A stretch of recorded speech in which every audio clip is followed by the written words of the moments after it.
In 2 weeks, the federal government is scheduled to run out of money. Once again, Congress is in a standstill over a budget deal. For tonight's interview, we turn to David Wessel, a senior fellow in economic studies at the Brookings Institution. David, it's good to be with you again. Remind us briefly again why we're at this pass in the budgeting process. Well, a quarter of the federal budget requires approval of Congress every year. That's the money that pays salaries, pays electricity, buys bullets for soldiers, buys paper clips for bureaucrats. 75% of the budget is on autopilot, interest payments, Social Security, and Medicare. Congress has failed to pass appropriation bills for the full fiscal year before the deadline every year since 1996.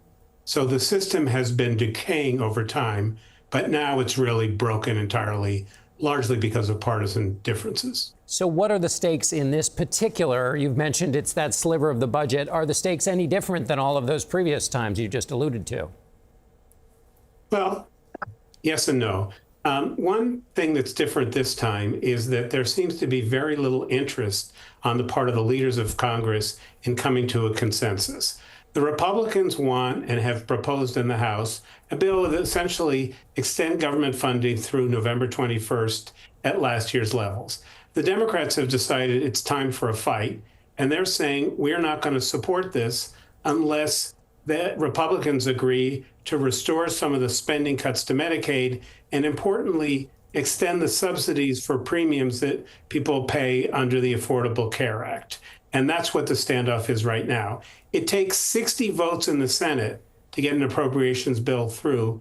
The Republicans cannot do it without Democrats.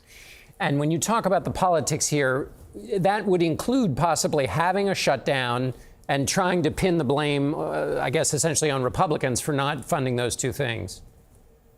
I think the chances of a shutdown on September 30th are very high.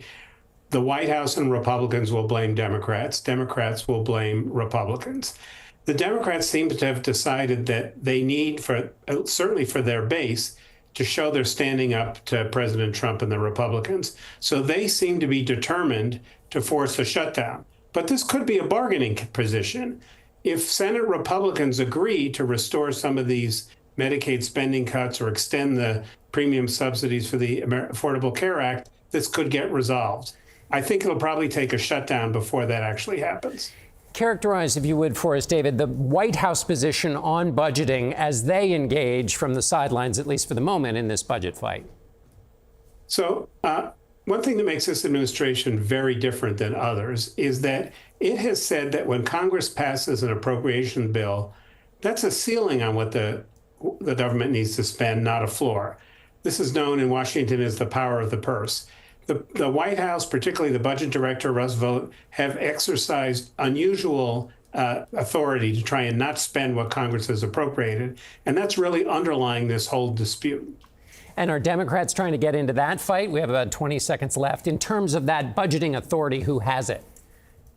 I think they want to get into that fight, but they think that health is a better political issue. My guess is they'll make health the issue this time. And if we get an extension till November 21st, that one will be about the power of the purse.